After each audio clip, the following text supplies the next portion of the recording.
Wow.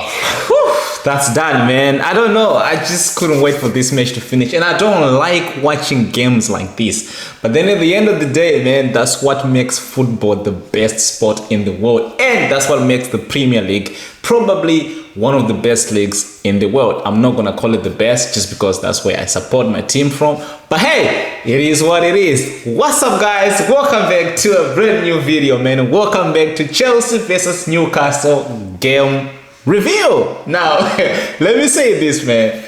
We had to do what we had to do, and we did it, man. I'm just happy we're picking up this point. But hey, let's talk from the start. Now, the lineup, listen. When I saw Gusto and Reece James both in the lineup, I'm thinking maybe Gusto's gonna go back on the left side and then Reece James obviously on the right side. But no. It was the other way around. I've never seen Reece James playing as a left back, and I actually don't know why Maresca thought that it would be a good idea. Well, even though it turns out to be a good idea because he was so much into really good spaces. I think 2 or 3 times we should have probably considered goals because Sanchez was just being Sanchez. But hey, let's dive into that. I'm seeing Reece James on left back. Now I've watched Reece James playing for Tuchel, Graham Potter, Pochettino. Never seen him left back. Because I was thinking, why would you want to put Reece James as a left back when you have Veiga and Cucurella on the bench? Now I'm thinking maybe because Cucurella played in the midweek, so you probably want to rest him a little bit. I get it. What about Veiga? Yes, he did also play, but remember, he came off the bench. So, no. They both started, so I think maybe you wanted to rest them.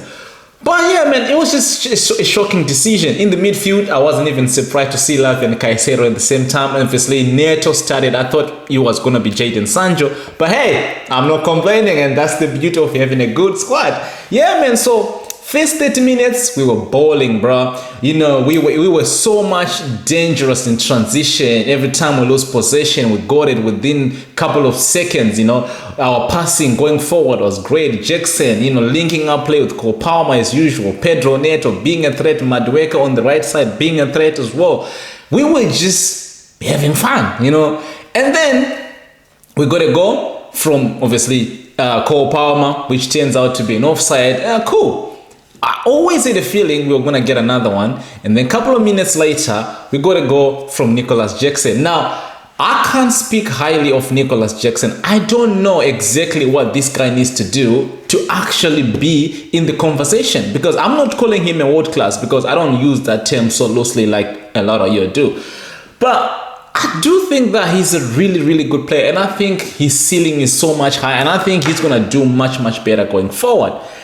Then we move on, obviously the goal. From 30 minutes going onwards, we just looked like, you know, we were just resting, not really doing much. We were losing possession. We sort of lost our midfield and a little bit, you know. We were just a bit lethargic and obviously making these silly mistakes. But hey, we did consider a goal again in that first half. I don't know what exactly. I don't even know who to blame. Can I blame Colwell? Can I even blame Sanchez, the goalkeeper? I don't think so because it just looked as though like so many people were out of possession. Even starting from the midfield, you know, you saw Lavia and Caicedo. They both just lost possession.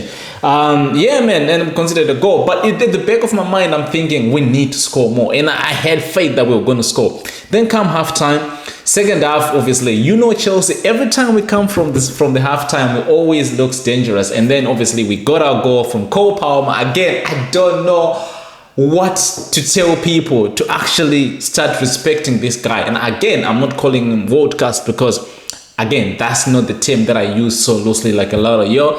I don't think a lot of players in the league, in this sort of Premier League, they're world class. You know, the likes of Bukayo Saka's and Foden. You always like to say that. I don't think so. Even Haaland, I don't think it's world class anyway. But that's a conversation for another day. Now, Cole Palmer, yes, of course, he had this goal.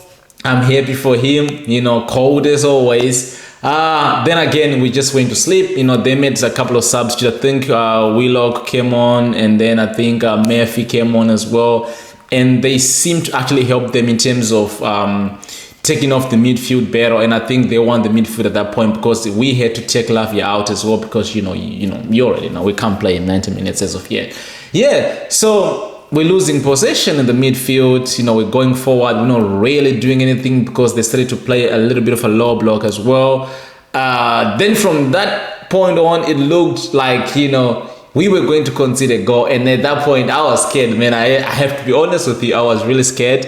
But hey, we managed to, to keep, ourselves in the game. Mudryk came on the second half, didn't really do anything. I think because we had already lost some momentum, throughout the midfield as well.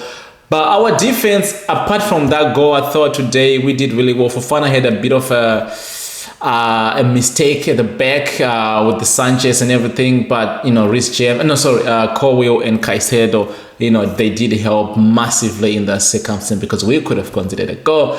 Yeah, man. So a couple of subs came on. Reece James, went back to the right side. Cucurella came on. I thought he did all right. Enzo Fernandez. When I saw Enzo Fernandez, I'm thinking, listen, he'll pass win this midfield battle, but then again, he didn't really do anything. He lost position, and one time he almost conceded as well. But hey, I'm not here to complain. I guess it's also because I'm still in the adrenaline of winning. That moment. So I'm not really on the negative side of things because, again, I'm seeing my team gradually improving, and because we're playing 2 games in a week, so. Yes, of course, we are rotating the squads, but again, you gotta consider the fact that you still have to travel, and some of the squad that played during the week, they also was in the team, like the Pedro Neto. Even though he did well, you kind of see why at some point we started to lose the momentums in the game. We're not always like that, but today, yeah, I mean, you're playing Newcastle, so at some point you're going to expect them to have moments in the game as well, which I think, but for the large majority of the game, large part, I think Chelsea were in full control of the game. No, not full control, but I think we were the better team in the end, and I think we deserved to win, man.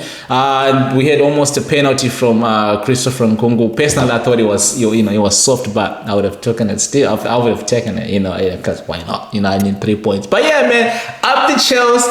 We're gonna do another video where we're gonna do more into the deep diving of the match. Right now, let's just happy, bro. Let's just happy. We won during the week. 4-1. Now here we are, 2-1, 3 points in the bank. Again, it makes it so much beautiful because United lost a game and Tottenham lost a game. Now, I want Arsenal to lose a game. Come on, you Blues, and make sure you subscribe to the channel, people. We are here to stay in road to 2K continuous. Otherwise, up the Chelsea, up the Chelsea, up the Chelsea, up the Chelsea.